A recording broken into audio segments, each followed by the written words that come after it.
More than 50 years of Assad family rule in Syria collapsed in a haste after insurgents led by Abu Mohammed al-Jolani burst out of a rebel-held enclave in the country's north, capturing Aleppo and a string of other cities in just a few days, thereafter taking on Damascus.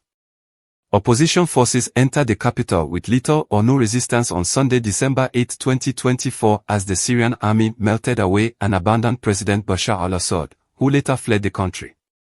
The rebels swept through the country in less than 10 days, after more than a decade in which various factions had tried to unseat Mr. al-Assad.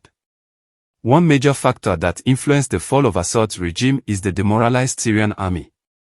Assad's army has been reduced to little more than a hollow shell after a 14-year war that had killed more than 500,000 people, displaced half of Syria's population and devastated the country's economy and infrastructure.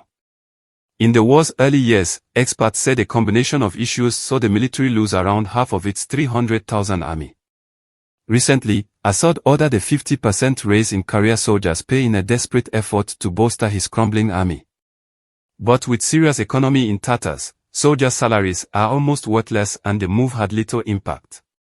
The Syrian army, already demoralized, was caught unawares when rebels suddenly burst out of their enclave on November 2. Another factor is the weakened and distracted allies. Over the years, Assad has relied heavily on military, political and diplomatic support from key allies Russia and Iran, without whom his regime would almost certainly have collapsed much earlier in the war. With their help, the regime clawed back territory lost after the conflict erupted in 2011, and Russia's 2015 intervention with air power changed the tide of the war in Assad's favor. However, last month's rebel offensive came as Russia remains mired in its war in Ukraine, and its airstrikes this time failed to hold back the Islamist-led rebels who swept across swathes of the country. The Russians probably would have tried to help the Syrian regime more, but their military resources in Syria are very limited as a result of the ongoing war in Ukraine.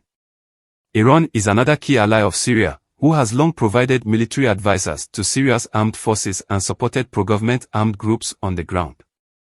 But Iran and its allied groups have been fighting with Israel recently, and this presented Syria's insurgents with an opportunity to strike at an isolated Assad regime.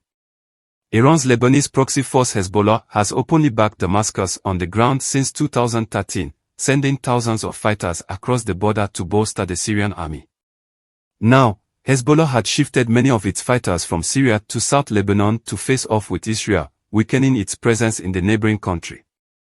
The rebels launched their offensive on the same day that a ceasefire went into effect between Israel and Hezbollah, after more than a year of hostilities in Lebanon. Israeli Prime Minister Benjamin Netanyahu in his reaction described the Syrian regime's fall as a direct result of the blows we have inflicted on Iran and Hezbollah, Assad's main supporters. US President Joe Biden also claimed that the US and its allies had weakened Syria's backers, Russia, Iran and Hezbollah. He said that, for the first time, Assad's allies could no longer defend his grip on power. Our approach has shifted the balance of power in the Middle East.